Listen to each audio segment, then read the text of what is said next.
Hey you guys! In this video we're going to start doing proofs with rules of deduction.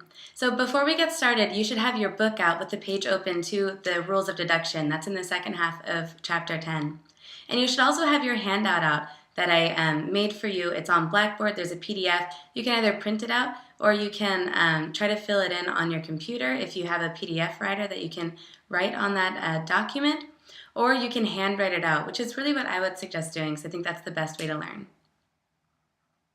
Okay, so you should have your book and you should have the handout with all of the different problems that we're going to be doing in this video. So there's only 3 problems that we're doing. First, let's go over what these proofs look like. So here we have our 3 premises, if A then B, if C then D, and A and C. I've written out the premise 1, 2, and 3 just to make things a little bit clearer. I've also written out where the rules are, where our line citation is going to be, and we have, as always, indicated what our conclusion is. This is just like what they do in the book, but expanded a little bit just to make it easier to see what's going on. Okay, so here we have our first 3 premises, and that's our argument. So here we have our argument.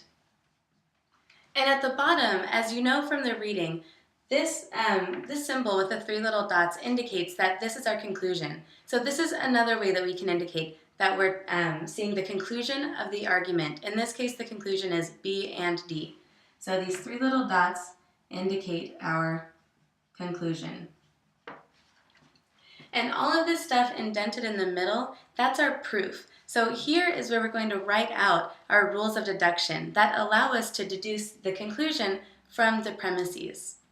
I've also numbered all of the lines in this proof so that once we have our rule of deduction, the product of our rule of deduction, we write out the rule itself and we'll write out the line that we're using that rule in. So this way we can easily see what line we're using to advance our proof.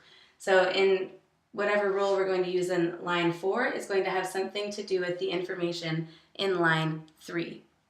Okay, so we've numbered our premises and we've numbered our rules of deduction, all of the lines involved in our proof. We know that this is our actual argument. We know this is the conclusion. The last thing that we know is that this is a valid argument. This week, I've only given you valid arguments, both in the video and on the homeworks. So there's no tricky stuff where you have to determine if it's valid or invalid. They're all valid, and in all of these cases, you can derive the conclusion from the premises using only the rules of deduction that you have in your book.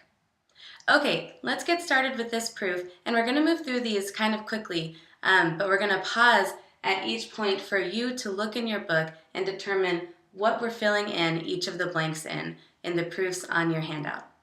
Okay, so again, our premises here are if A then B, if C then D, and A and C. Line 4 tells us that we can somehow get A using some rule and the information from line 3.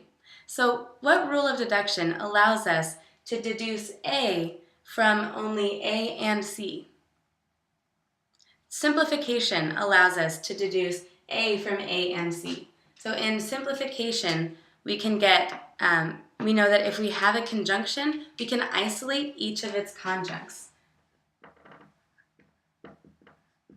So again, A is one of the conjuncts of this conjunction claim, and simplification tells us that if we have a conjunction claim in our premises or somewhere in our proof, we can isolate any one of those conjuncts. Okay, so then looking at line 5, it says that we have C also using the information from line 3. What rule do you think we'll use to get C from A and C? It's simplification again. Excellent. Okay, line 6 tells us that we can get B using our information from lines 1 and 4. Well, line 1 says if A then B, and line 4 says A.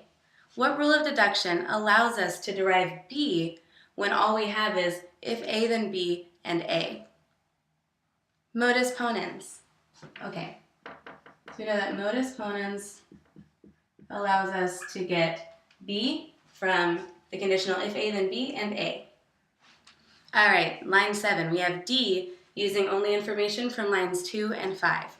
What rule allows us to get D from lines 2 and 5?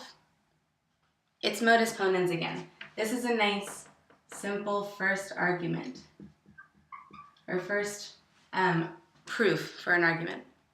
Okay, our last line in our proof is 8. It says B and D, and we're citing lines 6 and 7. So what rule allows us to make a conjunction out of two isolated claims?